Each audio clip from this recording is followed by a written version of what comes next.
So welcome to chart reading.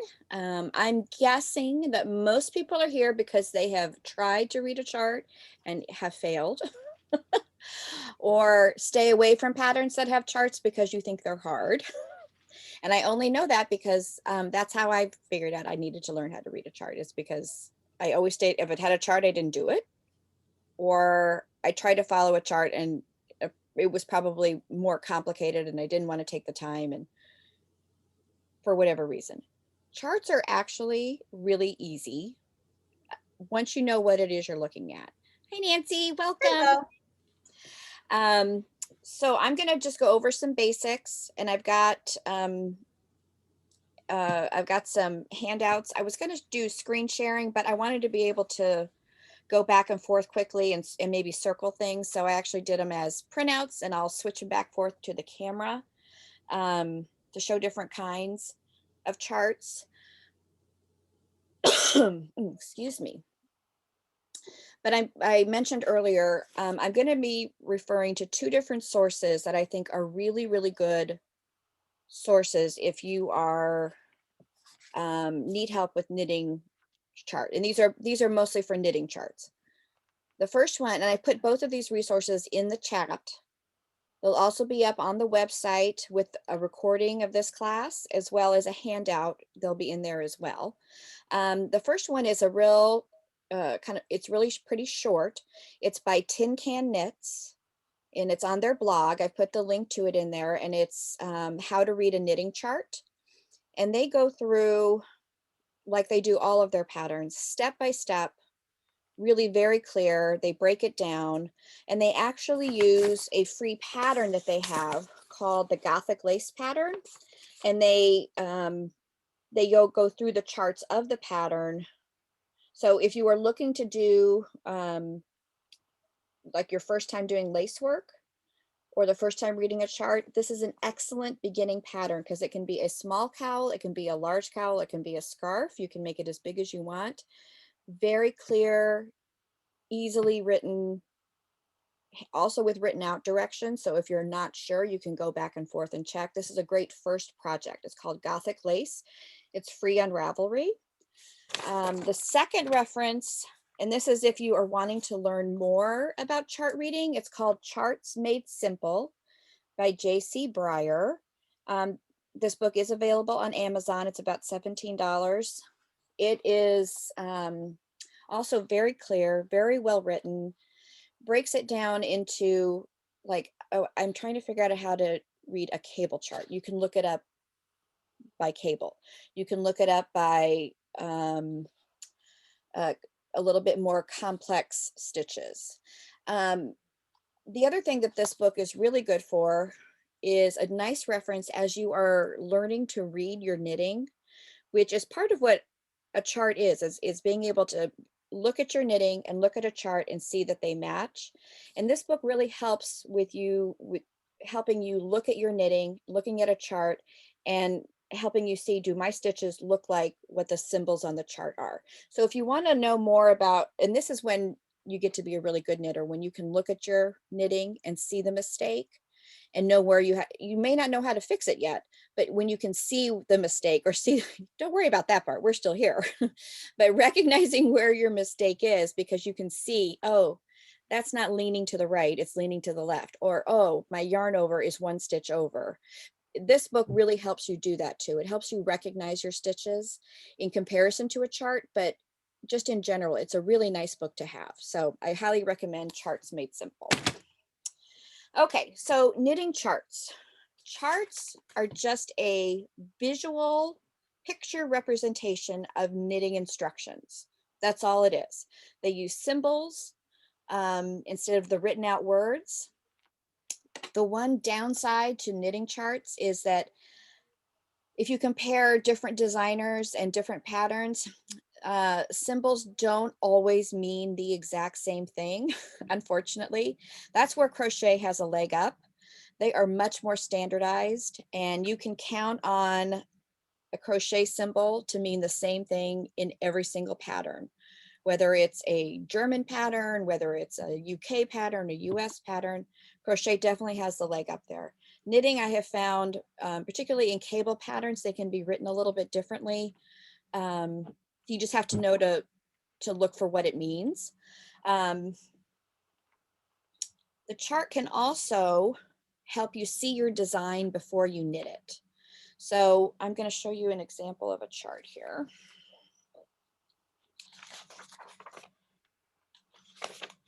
Let me switch over.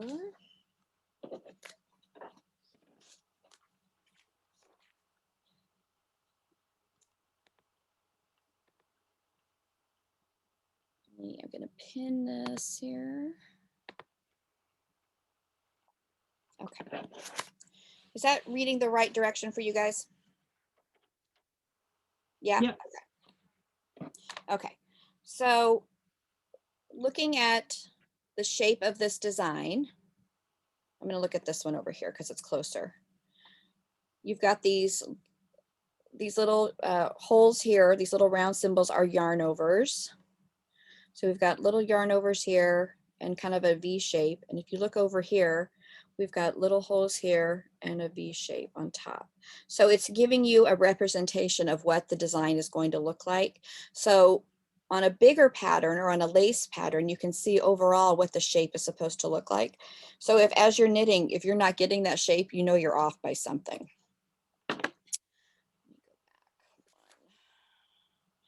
Okay, so I'm going to start with a little simpler here.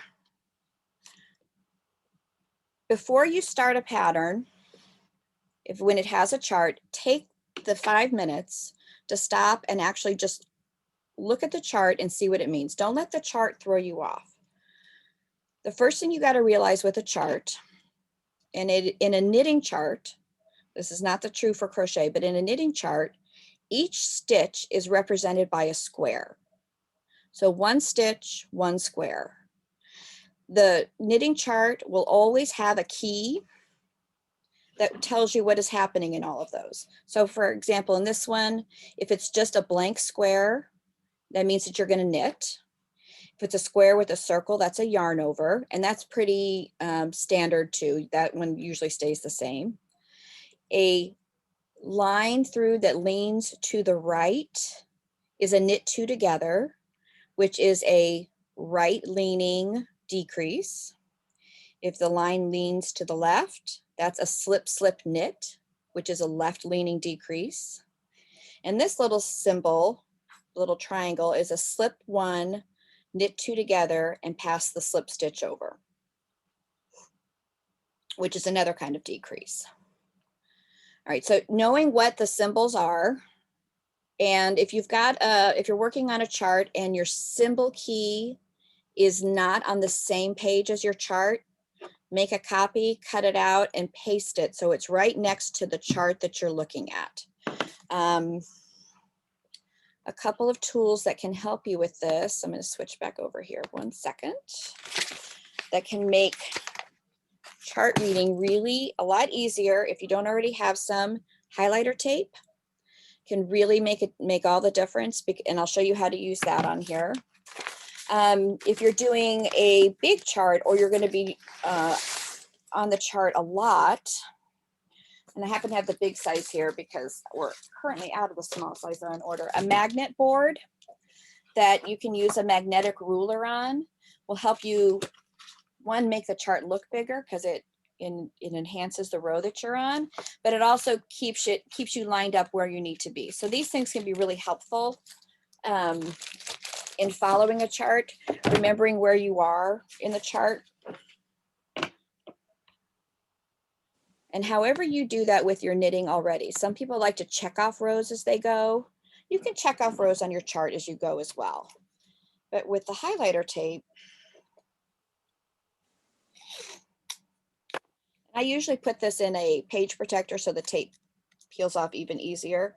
I will put my highlighter tape underneath the row that I'm on, so I can still see what's written underneath it or what's on the row below, but I know that I am doing the row that is directly above the highlighter tape. So highlighter tape can be really, really helpful, even just in a written pattern. It doesn't even have to be on a chart, but I find it exceptionally helpful for chart reading. All right, so you've got your keys and your abbreviations. Now going over to the chart here. Often a chart, if it's something that's going to repeat, so for example, this cowl or scarf has the same stitch pattern all the way across. It's got some edge stitches, and then it's got these heavy lines here.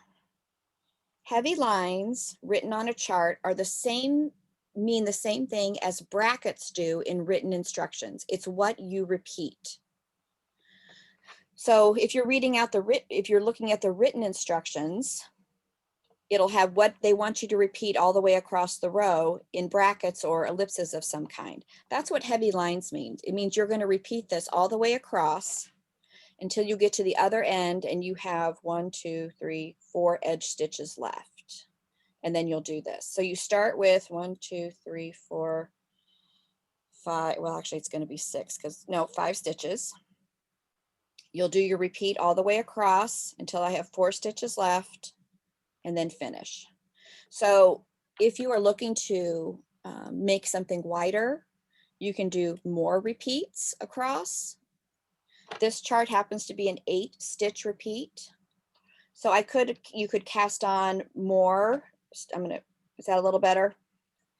You could cast on more stitches by the quantity of 8, or if you wanted to make it a little smaller, you could reduce by 8s. If you wanted to make it a little more narrow, and you could take out one of the repeats in here.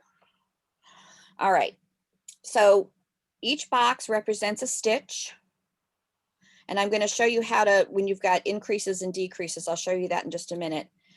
The rows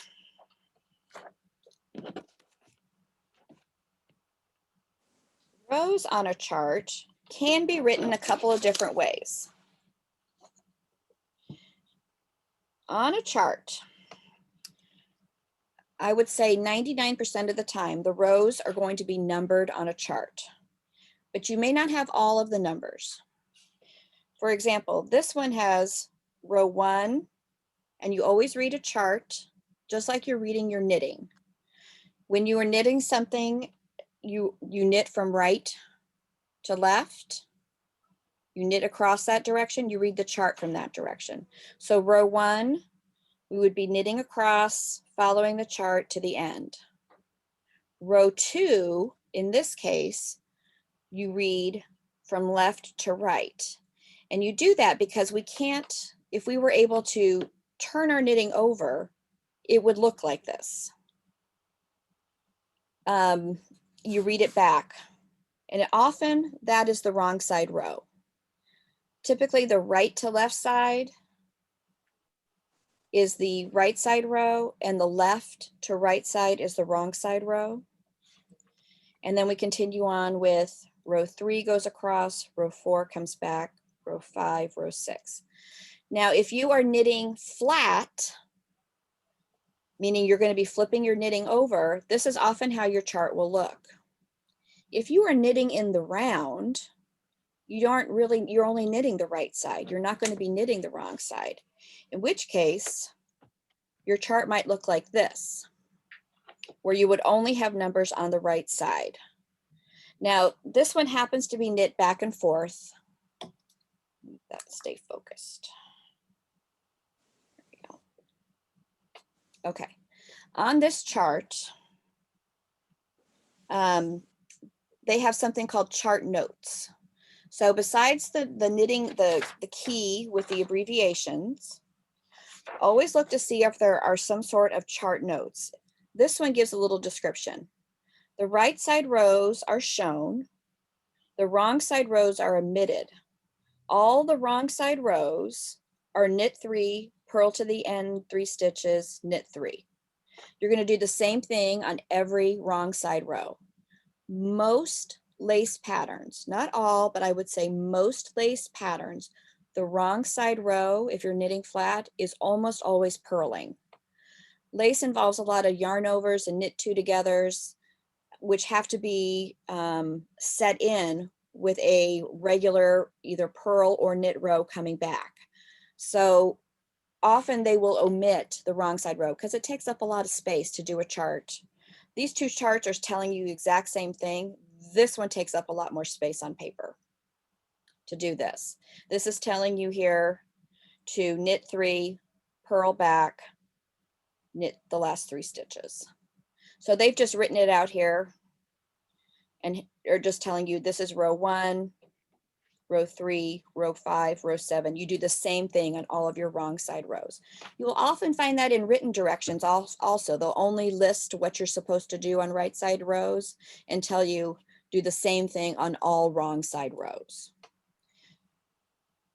Any questions so far? I have a question. Yeah. Okay, so the key said the empty blocks are knits, but we're good enough knitters to know on the wrong side it's a purl. Only because this told you to. All wrong side, even numbered rows. Yep. Okay. Oh, and that's where, besides having the key and abbreviations, if you look, it'll have, so I'm going to show you actually what this, these are like copied pictures from this pattern. If you look at it all together, it has the chart, the abbreviations, and the chart notes. So those are the 3 things you need to look at, because the chart notes is telling me I've left out the wrong side rows. Here's what you do on every wrong side row. It also happens to have the written out directions, so you could compare. If you weren't sure, you could look back and forth. Or if you're one of those people that, I know people who, if it's only has a chart, they like to write it all out anyway, just to check themselves to make sure that they're understanding what it means and that it works out. So always look to see if there are chart notes as well.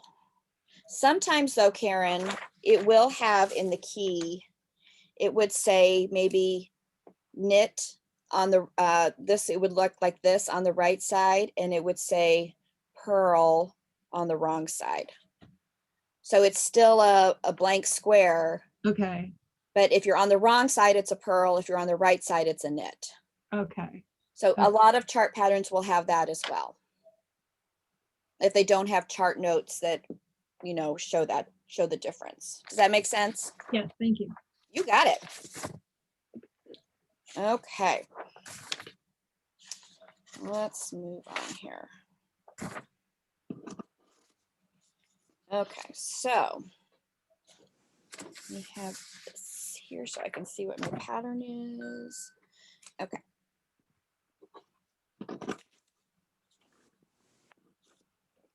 Okay, so here it's a little more blown up. We've got the repeat is not only 8 stitches across, but it is the 12, it is 12, it is a 12 row repeat.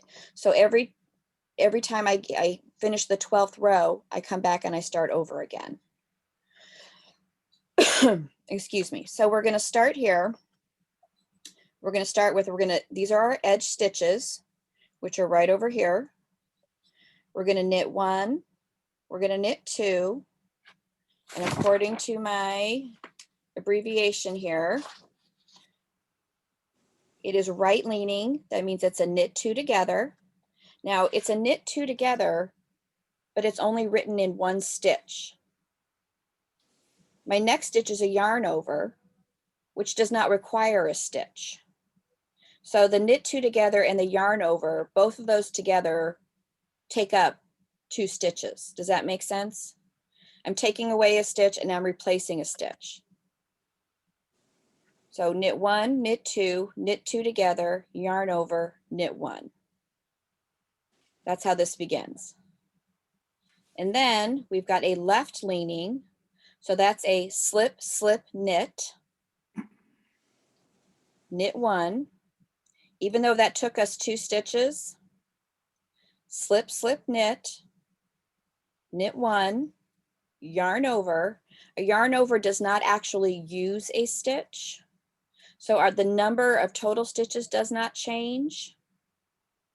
Even though we took 2 stitches to do this, it's written in 1 stitch of a box. slip, slip, knit, knit one, yarn over, knit one, yarn over, knit one, knit two together, knit one. So because this repeat does not change, there will always be a yarn over to go with a decrease. Otherwise, we would end up not with 8 stitches in the middle anymore. So if there's a decrease, there's going to be a yarn over to go with it. So this is a decrease, there's the yarn over, here's a decrease, there's the yarn over that goes with it. So the 8 stitches stay. And then we yarn over, slip, slip, knit, knit 2 to the end. Those are our edge stitches. Pam, can I add just a trick that I have found? Yeah. I'm kind of a beginner chart person myself. Yeah. I tend to like things written out, but I was told a trick to use, first of all, to try to blow up on your printer, like Yes. do a larger version of your chart, because so you can read it better.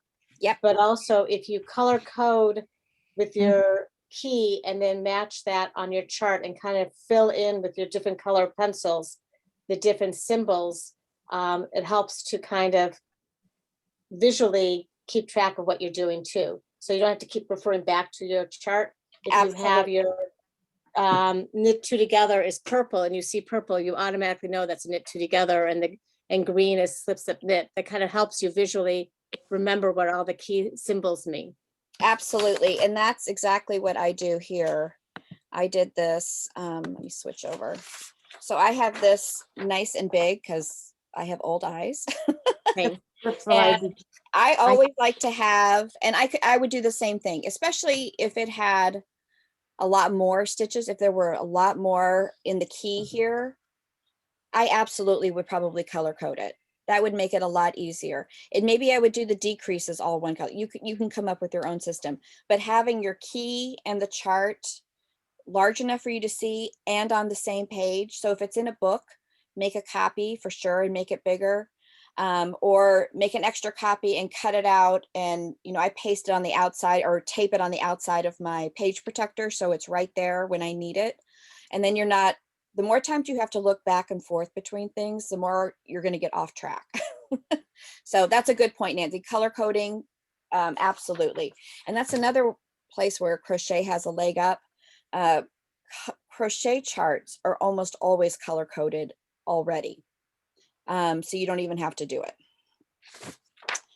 Okay, let me switch back here.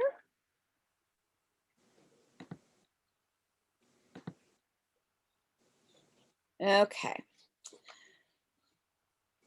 All right, so like I said, this is a repeat that goes all the way across, however many times you're doing it. You can also use stitch markers to mark off your repeat stitches. So if you have an 8 stitch repeat in your chart, you can start and put, you know, mark off your edge stitches and then put stitch markers every 8 stitches so that you know when if you're off, you're going to catch it really quick. If you get to the end, to your next stitch marker and you still have stitches left on your chart, you've done something wrong or you've missed something. Now, that being said, if you forget a yarn over, you're not going to catch that until the next row, until you come back the next time, because a yarn over creates a new stitch. You don't necessarily run out of stitches to work with. Until you come back to do your repeat again, you won't have the right number of stitches. You'll get to your stitch marker, but still maybe won't have the 8 stitches. So if you're new to charts, when you get to the end of the row, double check that in between your stitch markers, you still have 8 stitches before you start the next row until you're feeling more confident. And that is the most common mistake we have, is either a yarn over gets missed, or on the wrong side row, when you're working back, if it's a 2-sided pattern, you drop the yarn over and it doesn't get purled. It falls off the needle.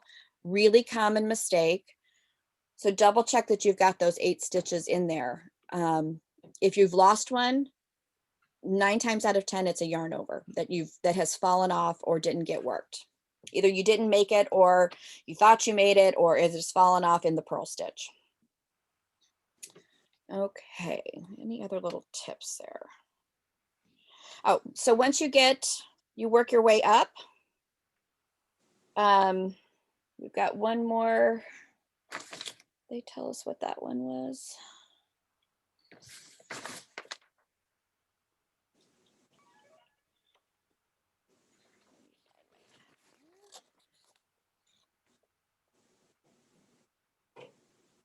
Oh, this is the, it's written differently here. That's odd. On this picture, it came out different. This is the slip one, knit two together, pass, slip, stitch over. So you've got knit one, knit two, yarn over. There's a lot going on taking up one square. You're going to slip one, you're going to knit two together, and you're going to pass the slip stitch over. That is a 2 decrease stitch. So to compensate for that, we do have 2 yarn overs. So we added 2 stitches and we've taken away 1 stitch. So that's taken care of. So we knit 2, yarn over, slip 1, knit 2 together, pass the slip stitch over, yarn over again, knit 3. We still have 8 stitches. This is where you have to trust the chart and don't get bogged down in what's happening in this one square. Really takes 3 stitches to do, because the yarn overs actually don't take any stitches to do. So over the course of this, it all comes together. You have to, if it doesn't make sense, look to see what's coming before or after, and then that'll work. So that's where you have to have a little faith and just trust that it's going to work. Are there questions about that? I'm hoping I'm trying to make it clear. All right, so let's see here. So you can also, besides having this little cutie patootie, charts can be for color work.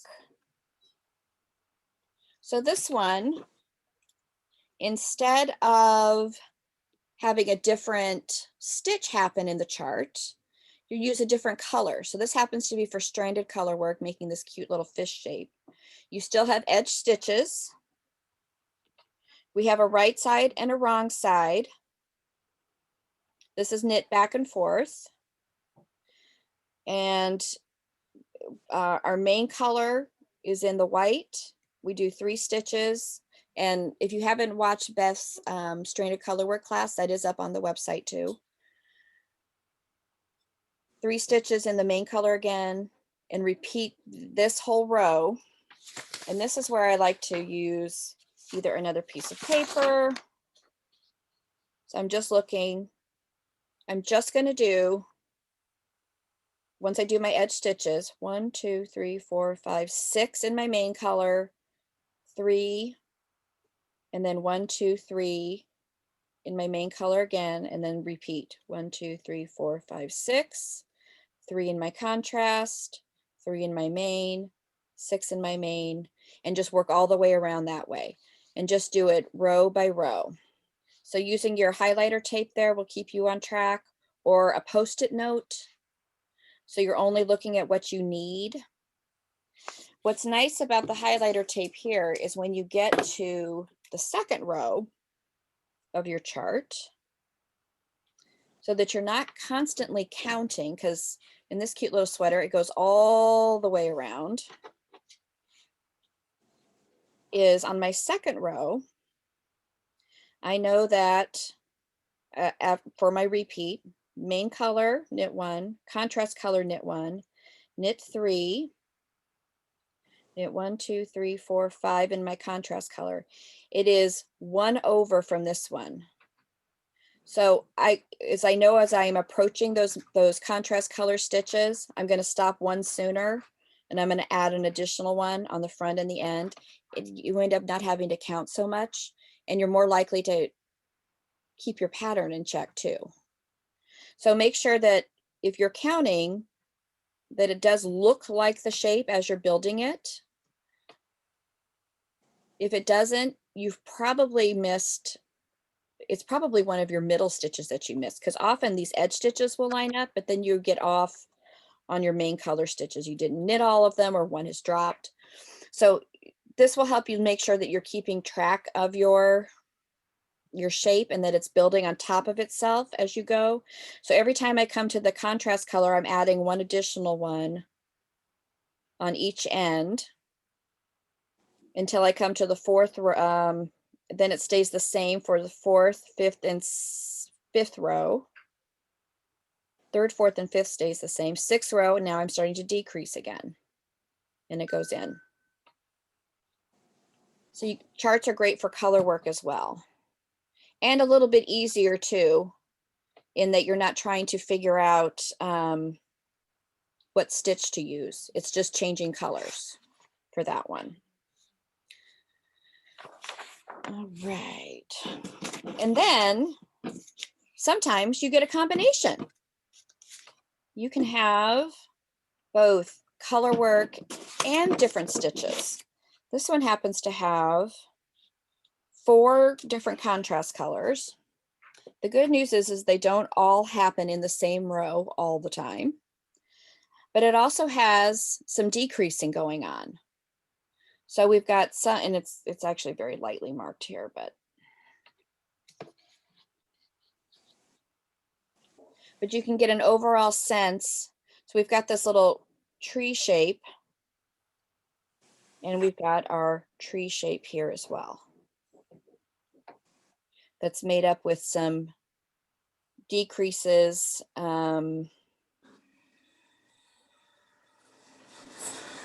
The decreases are here at the top to do some shaping. And this is shaping for the yoke, it looks like. So it can have a combination of things. So this might look intimidating, but really this is only happening up here at the top. You're only having decreases up here at the top. The rest is just what color to use and when. So take the time to actually look at the chart and see what is it really trying to show me. If it's got a lot of stuff listed here, look over at the chart and see how often does that actually happen. These 2 things are only happening 3 times. So, oh, I don't have, that's really not that big of a deal. Most of it is just what color am I using in each row. Okay, cables. This is one that gets people all the time. Doing a cable chart. This is often thrown in with other things. This one happens to only be some cables on here. This is also a Tin Can Knits pattern called the Antler Hat. Looks complicated, but really, if you stop and look, there are 2 different cables happening. The cable is happening.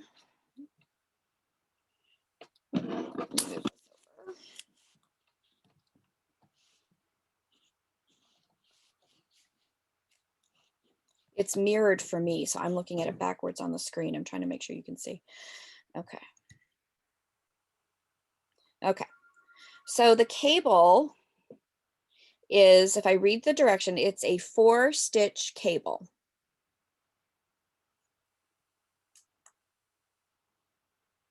There we go. It's a 4-stitch cable. And if I look at, here's what the cable symbol looks like. It does take up 4 of the squares to make it. Now, they all kind of, I can see the direction that the cable is going to go to make this little antler shape. I still have to rely on this because visually for me, these 2 boxes look very similar to me. So if the lines are leaning, and by the lines I mean here and here, this is telling you which direction that cable is going. If it's leaning to the right, that means that you're going to be pulling stitches to the back. If it's leaning to the left, you're going to be pulling stitches to the front. So it's got the directions on it. I still have to look until I get going, until I get the first couple rows of my cable done and I can see which direction it's going, then it's much easier. So this box is a cable 4 back, which means I'm going to slip. So when it says cable 4, that means you're going to do 2 stitches. You're going to slip 2 stitches to a cable needle and either slip them forward or back.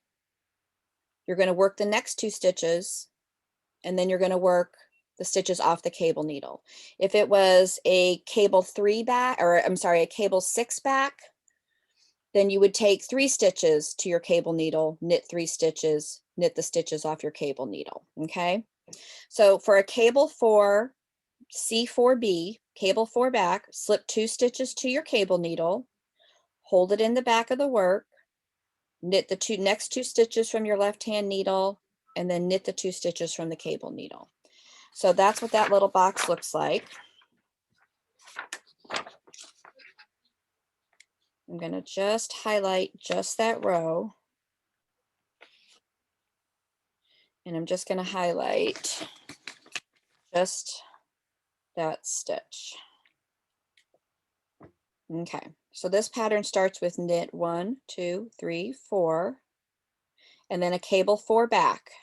So it takes 1, 2, 3, 4 stitches to make it. The first 2 stitches I'm going to slip and hold to the back. The next 2 stitches I'm going to knit, and then I'm going to knit the 2 stitches off the cable needle. Then I'm going to do a cable 4 front, which is to slip 2 stitches, hold to the front, knit 2 stitches, and then knit the stitches off the cable needle. So while it looks like there's a lot going on here, it's really just 2 cable stitches happening. This is what people kind of freak out about and don't want to do, is doing cables from a chart.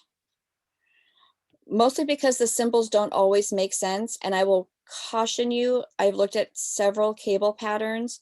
They don't always write them the same. This is one of those symbols that is often written differently in different knitting patterns. So really make sure you have your key available and you know what stitch you're supposed to be doing. Color coding it would be great here. And I would simplify it. If I know it's either holding it to the front or holding it to the back, that's the only thing different between the stitches. I might color this with like a pink colored pencil, and then I would color all of those boxes with pink, knowing that pink is going to hold it to the back, blue I'm going to hold it to the front. And that will make it easier for you to see as you go. As I move up to the next row, the next row is just knitting. It's showing you how the cables connect though. And cabling is just really rearranging the order of stitches. That's all it is. You're taking stitches off, holding them on a little placeholder, and then putting them back in a different order to get a cool design. So on this one, on row 2, you knit all the way across. Row 3, we cable again. Row 4, we knit all the way across. Row 5, and now this pattern is written in the round, and I know that because it is not alternating numbers. The rows are all in order, and every row is a right side row. So I have row 1, 2, 3, 4, 5. There's no wrong side. I know I'm knitting in the round for this one. If this was written 1, 3, 5, 7, then I know I'm doing something on the wrong side. They're just not telling me, and I should look for the chart notes. But because they're giving me every row, and every row is a right side row, I have to be knitting in the round. There's no other way to do that. And it's a 6-row repeat, and then it goes on again. Does that make sense? Are there questions about that? This is a really, a basic cable. There could be lots of other things going on, but this is just a cable stitch happening in this one. You could have other things going on in a pattern and in a chart, but this is a nice basic cable. Again, the tin can knits really break it down nice and easy. If you're looking for a first time cable pattern to do, I recommend anything by Tin Can Knits, particularly this antler pattern. They added, I think, not just to hats, but I think they have it on a sweater as well. But it's very easy to follow, very clear charts. They provide a lot of tutorials. That's good stuff. Okay. Are there more questions about, I'm going to talk about crochet charts in a minute, but are there more questions about knitting charts? Particularly specific questions. I'm happy to help. So if I understand you correctly, if we go back to that Gothic Yeah, cable yeah, and I want to knit it in the round, the only thing I have to remember is every time I come around, I'm going to do a knit row. correct. That's all I have to know. I'm going to Yep. do one of the rows off the chart and then I'm going to knit around. Then I'm going to do another row and then knit around. It will, yes. Often, if you wanted to do this in the round, you need to have a setting round in between. It will give you, A what? you want to have a round after you've done an increase or a decrease that will set the stitch. Right, You don't want to have two increases on top of each other. right. It just throws everything off. I'm going to do knit all the way around, right? Absolutely. Yeah. If you want to do it in the round, you'll just have a knit all the way around, which would be like doing a purl if you were doing it on the back side. Right, right, Mhm. right. Absolutely. So there's actually one more I was going to throw at you because this is the second biggest thing. And please pop in if you've got questions that people, we get a lot of questions for, and this one's hard to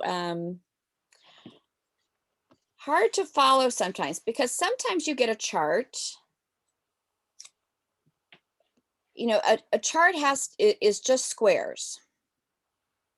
If we've got decreases and our repeats, or the number of stitches we ultimately have changes, we can't cut out squares of the chart to make it look different. So often they will have either shaded, and the key will tell you, you'll have squares that mean no stitch, which means you have to ignore it, which is really hard because you see it and you think there's something that's supposed to be there, and it can be infuriating. These are no stitch. My copy didn't come out so great. And this is from that J.C. Breyer book, Charts Made Simple. It shows you several examples. So in some patterns, these little blacked out boxes might mean purl, but in this chart, it says that means that there's no stitch there. So, which means that we've done a decrease and our total number of stitches has changed. So if I'm working across row 3, actually, if I start with row 1, I can figure out why. So here already another way to show knit 2 together. This one it's still right leaning, and SSK is still left leaning, but it's got the extra little, they're just not standardized in knitting patterns, knitting charts. I don't know why, but they're not. So in this one, I start with row 1. I'm on the right side. So I'm going to purl, and then I'm going to slip, slip, knit, and yarn over. So I know those cancel each other out. And then I knit, and then I yarn over, and then I knit, and then I yarn over, and then I knit, and I yarn over, and I knit 2 together, which cancel each other's out. So I have 2 stitches here, 2 yarn overs that don't have a corresponding decrease. So I now have more stitches than I started with. Row 2, I'm knitting on the wrong side and I'm purling back. Row 3, I am slip, slip knitting. This means nothing. I skip it. I pretend like it's not there. If I could cut it out, I would. And then I knit 1, 2, 3, 4, 5, and then I knit 2 together. You just have to pretend they're not there, which isn't easy, but they're not there. If your pattern starts small and the chart the design increases overall, it might start with many of these little blocks, or your chart might be cut off with cutouts here so that there's nothing there to show you. Sometimes they show them as little X's, which I find even worse. I would go through with a marker and block them out because I would think it's a stitch I'm supposed to do. And sometimes they leave them, no kidding, just as blank boxes, as means a no. In this pattern, it means a no stitch. So your key is the key. You have to look to see what the stitch means. And as in all patterns, some are written better than others. And if you look at a pattern like this and it looks like they've made the chart harder than it has to be, it may not be the best pattern. And that's where Ravelry can really help. You can go through and you can look at the rating. You can look at other people who've made the pattern. If no one else has made the pattern and it's been out for 5 years, skip it. I say move on. If thousands of people have made it, it's probably a pretty good pattern, but go through and read some people's notes. Did somebody have trouble with it? Why? You often, people like to tell you their whole life story in some of those notes. So sometimes it's helpful, sometimes it's hysterical, but that's one of the things I always look for is how many people have made it. If it's a brand new pattern, I'll let some other people test it out first. Like Kim, I'll make Kim test it first. I meant that with love, Kim. I meant that with love. But if it's a well-known designer who I know, I trust their patterns, take a look at the chart and see, and read other people's notes about it, especially if it's someone you have to buy before you make the purchase. Take the time to read through other people's notes and see what they've said about it to see if it's the right one for you.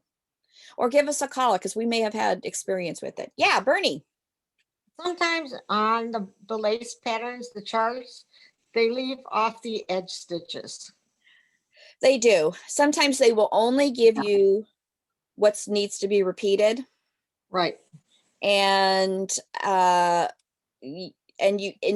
where you have to read through the pattern all the way through, or read the chart notes, which really, in a perfect world, we all get excited and want to jump right in and cast on and get going, and without taking the 10 minutes or 5 minutes to really read through a pattern first. A lot of that stuff we'll figure out if you just take the time to read the pattern. So a shop I used to work at, Nancy knows, Used to Blue at Lander Circle, she had written on the wall, read your pattern, which I didn't always agree with everything that she said, but I agreed with that one because a lot of it is already in there. And if it's not in there, it may not be a good pattern. That can be a sign. But if you read through the pattern, particularly with the chart, look for the key and look to see if there are any notes. I will say, if it's one of the biggest ones that we have trouble with are Rowan patterns, because they are British designers written in British terminology that does not equate to the American brain. And you have, there's a lot of, and at the same time, do X, Y, and Z. So there's a lot of interpretation that has to happen in those patterns, which Beth is really, really good at. So call her. I mean, she's really good at it. But those are ones that we do get several questions on because it's perfectly clear to them, but we don't use the same terminology all the time. So even in the chart note, that's where the chart can help though, is if you can understand the symbols, it can help break it down for you, even if the written directions seem confusing. Is this where Jack would add in at 2 a.m. in the morning? Yes. Yeah. Yes, call Beth at 2 a.m. It's her favorite time of day. Is she listening? She's not listening. So You're charts being are really- recorded. What's that? I am being recorded. Oh, she'll tell, please. She's probably got her ear pressed to the door. That partner of mine. Okay, so I do want to spend, are there more questions about knitting charts? And you can still have more questions anytime. But I want to cover a little bit of I crochet. once took a pattern. What's that, Bernie? I once took a pattern to Kinko's to be blown. I once took a pattern to Kinko's to be blown up chart, and I went to pick it up, and he blew it up to blueprint size. And I don't know why. He said some lady used to have him blown up that big. That's hilarious. You could It was wallpaper your wall huge. with it. That's hilarious. Yes. And he Oh, I said love some it. woman used to come in, and that's how big she was blown up. Oh, that's funny. Well, then there, like I said, that's your wallpaper. Okay. Right. Okay. All right. So I'm going to cover crochet just a little because I actually prefer to crochet from a chart than I do from crochet directions for a lot of reasons. One, they have figured it out. The Craft Council, crochet or the Yarn Craft Council, whatever, they have standardized all of the crochet symbols. So it doesn't matter what pattern you look at, they're all going to mean the same thing. They often color code. So this happens to be a pattern that is not in the round. And I know that because I've got an arrow that tells me where to start. It tells me how many stitches to chain. 1, 2, 3, 4, 5, 6, 7, 8, 9, 10, 11. I'm going to do it chain 11. And then I'm going to make on my next row, which is a different color, I am going to make a chain 1 and a single crochet into the chain space all the way across, ending with a half double crochet. I think I've got something here that shows me all the, can I make a picture? No. Thought I had a copy of all my, oh, I do, of all my symbols. A dot means a slip stitch. The oval means a chain, either a plus or a cross, that those can be interchangeable. Rotated is a single crochet. And the reason why that these are off, it can be either one of these, is because sometimes when you're doing crochet in the round, for example, on a granny square, depending on which way you're looking at it, it can look like a cross or it can look like a plus. So either way works. This is a half double crochet, which means that there's no yarn over. This is a double crochet. I know it is because this little line means yarn over one time before you make the stitch, which is a double crochet. This is a treble or a triple crochet because you yarn over 2 times before you make the stitch. That's what those little lines mean. So they're universal symbols. They make it really easy. They also show you, let me go back to this one, how crochet stitches, if you both knit and crochet, you'll know crochet stitches are only connected to other stitches where you connect them. They're not rows the same way that knitted stitches that are dependent on each other to create them. Crochet stitches are made independently. You can pull one stitch out at a time without stitches running and dropping the way you do in knitting. So a chart like this tells me that on my 3rd row, I am going to make into this chain 2. Here's one chain, here's one chain. I'm going to make 3 double crochets. They're all coming out of that chain 2 space there. So I know I'm going to make 3 double crochets there. I know I'm going to make 3 double crochets, and this is where they're going to be attached. Is in these 2 chains. Same thing here. When I come up here, I know that this single crochet and chain 1 is going to come out of this double. Then I've got a chain 1 and the singles connected down here. So they tell you how they're connected to each other. If you're taking Kim's Granny Square class, you might see, which is a lot of fun. It's not too late to start if you ever wanted to make a granny square. We're doing that on Thursdays at 7 o'clock.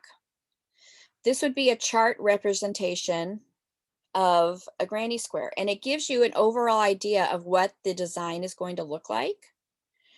It starts, it's got, this one did not have the color coding, but it does have the sections. I'm starting right here. Here's round 2, here's round 3, here's round 4, here's round 5. So it does have it numbered. My little dot is a slip stitch. I'm starting with a ring of chains and then a ring of single crochets. And then I come back around and I slip stitch to join. The little dark dot means slip stitch. 1, 2, 3, 4. I chain 4, which is going to stand for a treble crochet or a triple crochet. I'm going to chain 2 more. I'm going to make a triple crochet into this single crochet. I'm going to chain 2. I'm going to make a triple crochet into the next. So I can see where the stitches are attaching to each other. I'm making the stitches independently, but I'm attaching them into the row below and connecting them with chain stitches. Chain 2, connect, and I'm going to go into that stitch to make it. So if you are a crocheter, I highly recommend challenging yourself to use a crochet chart. It really does. Kim will say no, right? You don't like charts. She didn't like charts.